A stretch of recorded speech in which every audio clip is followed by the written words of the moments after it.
अस्थापित sir. चले आओ चले आओ चले आओ भैया, चले आओ चले आओ चले आओ भैया, चले आओ चले आओ चले आओ भैया, चले आओ चले आओ चले आओ भैया। देख हमारा नाटक खुले दिमाग के फाटक, देख हमारा नाटक खुले दिमाग के फाटक। साउथ ईस्ट से आए हैं नुक्कड़ नाटक लाए हैं, साउथ ईस्ट से आए हैं नुक्कड़ नाटक लाए हैं। एक बार देखोगे तो देखते रह जाओगे, एक बार देखोगे तो देखते रह जाओगे, एक बार देखोगे तो देखते रह जाओगे।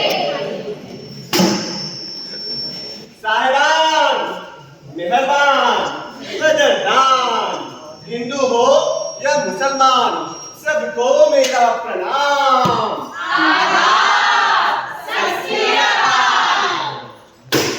ओए गमोरे, तू क्या लाया?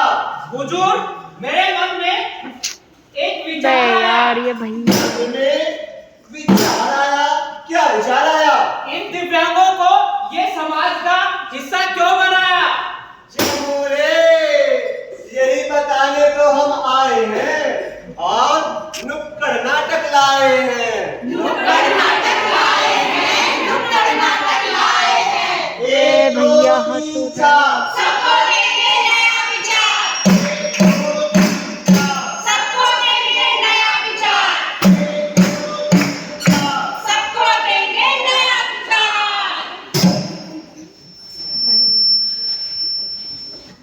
सोचिए कैसा लगेगा आपको अगर आप इस डर से बाहर निकलना ही बंद कर दें कि लोग आपको छोटा, गिट्ठा, नाटा और भी कई नामों से पुकारेंगे। सोचिए कैसा लगेगा आपको अगर आप इस डर से माता पिता बनना ही ना चाहें कि कहीं आपका बच्चा आपकी तरह विकलांग पैदा ना हो जाए। सोचिए कैसा लगेगा आपको। आज भी हमारे समाज में ऐसे कई विकलांग बच्चे हैं जिनके साथ भेदभाव किया जाता है। आज भी हमारे समाज में ऐसे कई विकलांगताएं हैं जिनको अन्य विकलांगताओं के समान में ना ही तो इतना प्यार मिला और ना ही इतना सम्मान मिला है तो केवल उपहास और तिरस्कार।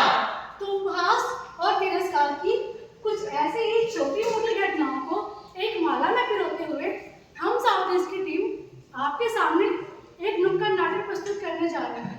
आशा करते हैं कि आपको पसंद आएगा, जिसका शीर्षक है उड़ान नई सोच की, उड़ान नई सोच की। उड़ान नई सोच की कहानी को जानने के लिए हम बढ़ते हैं नाटक के पहले दृश्य की ओर, जिसका शीर्षक है स्कूल। शिवांगी बेटा, आज तो बहुत लेट हो गए, चलो विद्यालय।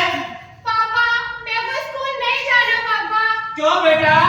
सब मेरा मजाक उड़ाएंगे, मुझे नाटा और गिट्टा कहेंगे, मैं स्कूल नहीं जाऊंगी। बेटा, आपकी मैडम से मेरी बात हो गई है, चलो विद्यालय। आपको विद्यालय में कोई नहीं चिढ़ाएगा, कोई आपको नहीं चिढ़ाएगा। चलो शाबाश बेटा।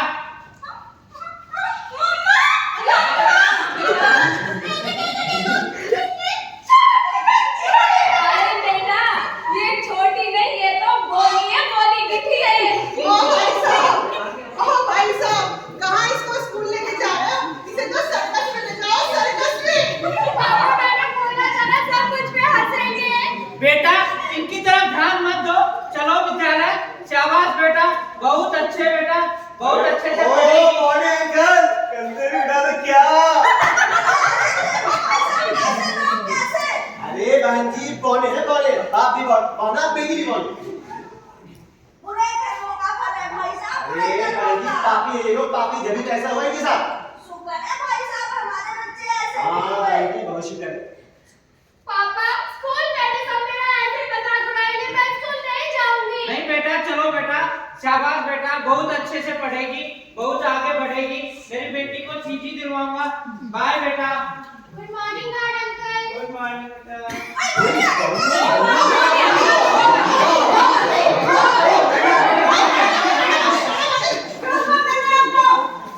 अरे शिवांगी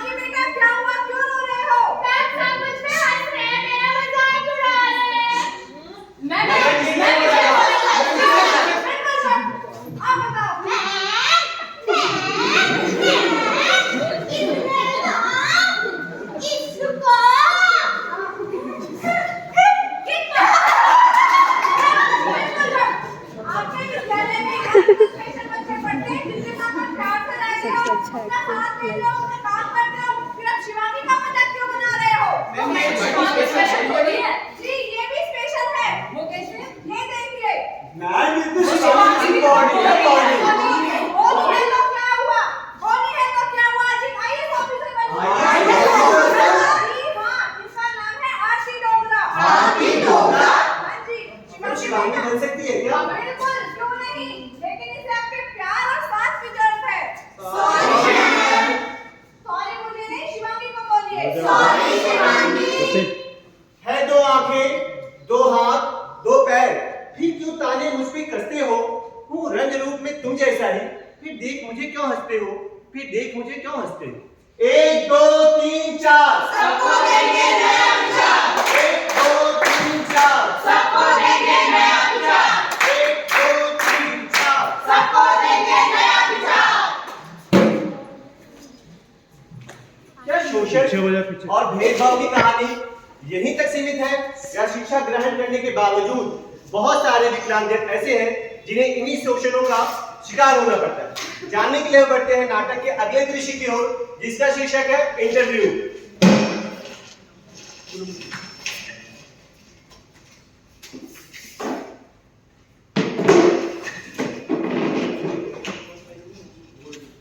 मम्मी, मैं जॉब इंटरव्यू के लिए जा रही हूँ। जाओ बेटा, आपको जरूर सफलता मिलेगी। मेरा आशीर्वाद आपके साथ है। नेक्स्ट पूनम यस, आइए। Good morning ma'am. Good morning. आप इस इंटरव्यू के लिए आई हैं? Yes ma'am. इस इंटरव्यू के लिए? जी। नहीं मैम, हमें तो बहुत स्मार्ट दिखने वाले कैंडिडेट चाहिए थे। आपकी तो हाइट, बट मैम, इस जॉब के लिए जो क्वालिफिकेशन चाहिए वो मेरे पास पूरी है मैम। वो सब तो ठीक है। सॉरी टू से मैम, आप चेयर तक तो पहुंच नहीं पाओगे। मेरे कंपनी के लोगों को कैसे अटेंड करोगी? But मुझे ma'am- अपनी कंपनी का मजाक नहीं उड़वाना। बट मैम, मेरी क्वालिफिकेशन एक बार चेक कर लीजिए मैम। वो सब तो मैंने देख लिए, पर आप इस जॉब के लिए बिल्कुल सूटेबल नहीं हो। मैम, एक बार चेक कर लीजिए मैम, प्लीज। मैम मैंने मना कर दिया, आप इस जॉब के लिए बिल्कुल सूटेबल नहीं हो। आप जा सकती हो। Ma'am please, ma'am. पता नहीं कहाँ से आ जाते हैं, ना अपनी हाइट देखते ना कुछ। मल्टीनेशनल कंपनी में जॉब करेंगे। क्या हुआ बेटा? आज भी मुझे इंटरव्यू से निकाल दिया गया। आज भी मुझे जॉब नहीं मिली। मेरा बॉर्ड ऑफ कट, मेरा डाटा कट मेरे लिए अभिशाप बन गया है। तो मैं क्या करूं ये डिग्री लेकर? धैर्य रखो बेटा, हिम्मत नहीं हारते। और कद आपका छोटा नहीं है, छोटी लोगों की सोच है। और मुझे विश्वास है एक दिन आपको जरूर सफलता मिलेगी। आप एक दिन इतने कामयाब हो जाओगे कि आप खुद लोगों को नौकरियां दोगे। किस तरह समाज ने मुझे टुकड़ों में बांट दिया, किस तरह समाज ने मुझे टुकड़ों में बांट दिया। हूँ मैं भी इसी समाज का हिस्सा, फिर क्यों मुझे खुद से काट दिया, फिर क्यों मुझे खुद से काट दिया। 1 2 3 4 सबको देंगे नया विचार। 1 2 3 4 सबको देंगे नया विचार। सबको देंगे नया विचार। ये शोषण और भेदभाव की कहानी इसी तरह से चलती रहती है, या कुछ लोग ऐसे भी हैं जो इस खुले आकाश में सफलता की उड़ान भरते हैं? जानने के लिए हम बढ़ते हैं नाटक के अगले दृश्य की ओर, जिसका शीर्षक है मेट्रो। अरे आज तो सीटिंग मिल गई। अरे हाँ देखो वो लेडी सी खाली बैठी है। हाँ मिल तो गई है। अब क्या? अरे बस पूछो मत, कल भी चिंटू की तबीयत खराब हो वो गई। दवाई तो लाके रखी थी मैंने अलमारी पे, दी नहीं रुपए उसे। अरे दे तो दी। अच्छा सुनो, क्या हुआ? देखना ये तो अपने चिंटू जैसे लग रहे हैं। अरे हाँ, ये भी शादी में बातें करे, शायद ये सुन और बोल नहीं पाते, चिंटू जैसे कि ये। अरे सुनो देखो, जरा इनके पास आई कार्ड भी है। I card? अरे ये तो पढ़े लिखे लोग हैं, ये जॉब करते हैं। क्या बात कर रहे हो? हमारा बच्चा भी तो है। सोनू ऐसे ही तो है। चिंटू तो बोल नहीं पाता, सुन नहीं पाता, घर पे बैठे तुम कैसे पढ़ने की जॉब भी कर रहे हो? अरे भाई साहब, बहन जी, आप किस जमाने में जी रहे हैं? क्यों बहन जी, क्या हो गया? क्या आपको नहीं पता जो बच्चे सुन और बोल नहीं सकते वो भी स्कूल जा सकते हैं? अरे बहन जी, हमारे बेटा चिंटू है जो सुन और बोल नहीं पाता, घर पे रहता है, पढ़ेगा कैसे वाला? अरे भाई साहब, दिल्ली सरकार के स्कूलों में ऐसे हजारों बच्चे हैं जो सुन और बोल नहीं सकते मगर वो स्कूल जाके शिक्षा प्राप्त कर रहे हैं। अरे बहन जी, शिक्षा कैसे प्राप्त करेंगे ये भी तो बताइए। अरे भाई साहब, दिल्ली के सरकारी स्कूलों में ऐसे विशेष शिक्षक हैं जो इन बच्चों को साइन लैंग्वेज यानी इशारों की भाषा में पढ़ाते हैं। साइन लैंग्वेज पढ़ते हैं, मतलब हमारा बच्चा भी साइन लैंग्वेज पढ़ सकता है? बिल्कुल पढ़ सकता है, आवश्यकता है तो बस उसको स्कूल तक पहुंचाने की। सुनिए, मुझे तो ये जान के ही खुशी हो रही है कि हमारा बच्चा भी पढ़ लिख सकता है। अरे भाग्यवान, अब क्यों रो रही है? नहीं नहीं, ये दुख के आंसू नहीं, ये तो खुशी के आंसू है हाँ। कि हमारा बच्चा भी पढ़ लिख सकता है। हाँ, हमारा बच्चा भी पढ़ेगा, स्कूल जाएगा। बहुत धन्यवाद मैम जी, बहुत धन्यवाद। तो देखा आपने, बिना पंखों के भी ये बच्चे खुले आसमान में उड़ सकते हैं और बिना सुने बिना बोले ये बच्चे भी पढ़ सकते हैं और आगे बढ़ सकते हैं। 1 2 3 4 सबको देंगे नया विचार, 1 2 3 4 सबको देंगे नया विचार, 1 2 3 4। सबको देंगे नया विचार। क्या सभी दिव्यांगजन इसी प्रकार से सफलता की उड़ान भर रहे हैं, या आज भी अज्ञानता और जानकारी के अभाव के कारण बहुत सारे बच्चे घरों में कैद हैं? जानने के लिए हम बढ़ते हैं नाटक के अंतिम महत्वपूर्ण दृश्य की ओर, जिसका शीर्षक है घर पढ़ो।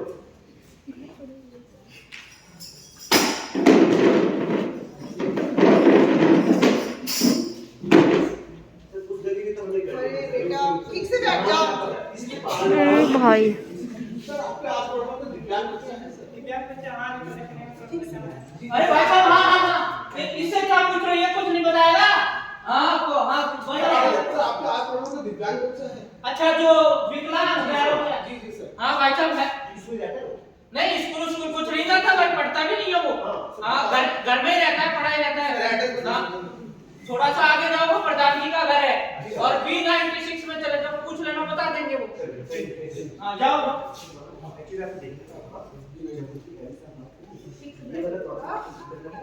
पिंकी, सीधा हो। टिंका, अरे ये कौन आ गया सुबह सुबह? तू बेटा बैठ पे देख के आई जरा। बैठ जा बेटा। सर्वे करें जिसमें दिव्यांग बच्चों सबको कुछ जानकारी मांगी जाए ताकि दिव्यांग बच्चों को सरकार से दी जाने सुविधा मिल सके। क्या आपका बच्चा, क्या आपके घर में दिव्यांग बच्चा है? नहीं नहीं, मेरे घर में कोई दिव्यांग बच्चा नहीं है। मैं बस वो समझता है कि आपके घर में दिव्यांग बच्चा है। नहीं नहीं भैया, वो जलते हैं मुझसे। अगर आपका बच्चा स्कूल में नहीं जा रहा तो सरकार उसकी पढ़ने की सुविधा घर पर ही कराएगी, रिसोर्स भेजेगी ताकि आपका बच्चा पढ़कर आगे बढ़ सके। नहीं नहीं, मुझे कोई जानकारी नहीं देनी, आप जाइए यहाँ से।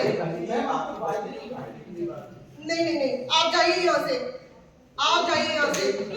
अरे तू भी किधर बेटा?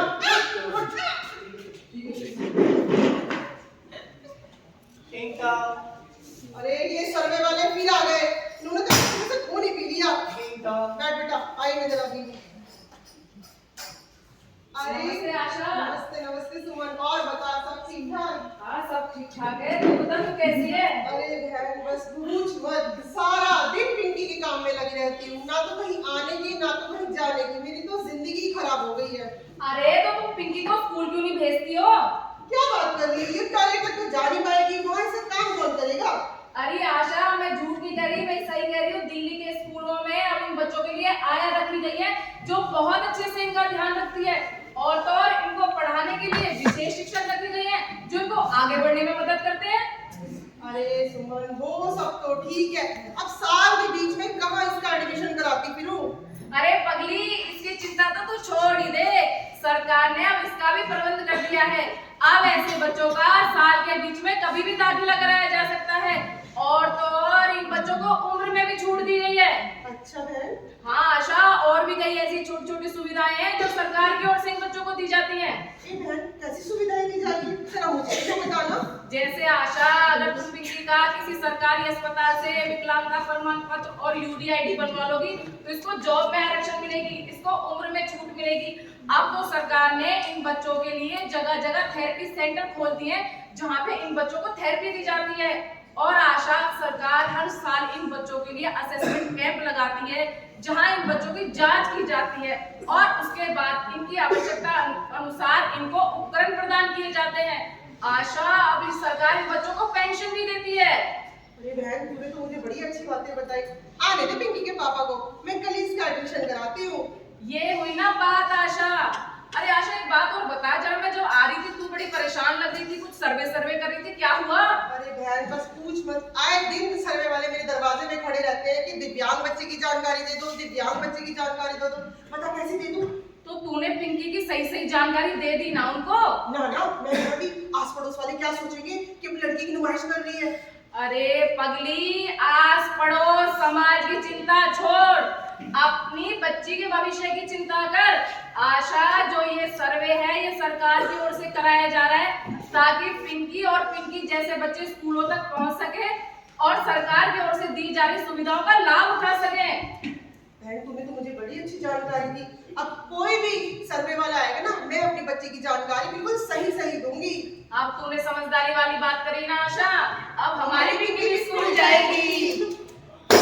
दिव्यांगता भी शिक्षा में नहीं बनेगी बाधा, हर बच्चे को भेजोगे स्कूल, कर लो वादा।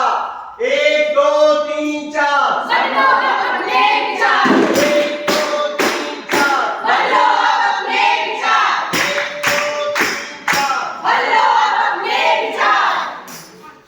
तो देखा आपने किस तरह से आपके और हमारे सहयोग से समाज में बदलाव आने लगा। याद है आपको वो शिवांगी जिसे पहले ही दिन स्कूल में उपहास का सामना करना पड़ा था, आज वो हाई एजुकेशन अचीव कर रही है। और वो पूनम जिसे महज छोटे कद होने की वजह से जॉब इंटरव्यू से ही निकाल दिया गया था, उसने खुद की कंपनी खोल ली है और हजारों लोगों को जॉब प्रोवाइड कर दी है। और साथ ही साथ अपनी पिंकी या चिंटू के अब स्कूल जाने लगे। हाँ जी, आवश्यकता है इस बात की कि समय से इन बच्चों का दाखिला कराया जाए और इनको स्कूल लाया जाए। तो देंगे सब हमारे साथ? हाँ। एक ही संकल्प, एक ही नारा। हर दिव्यांग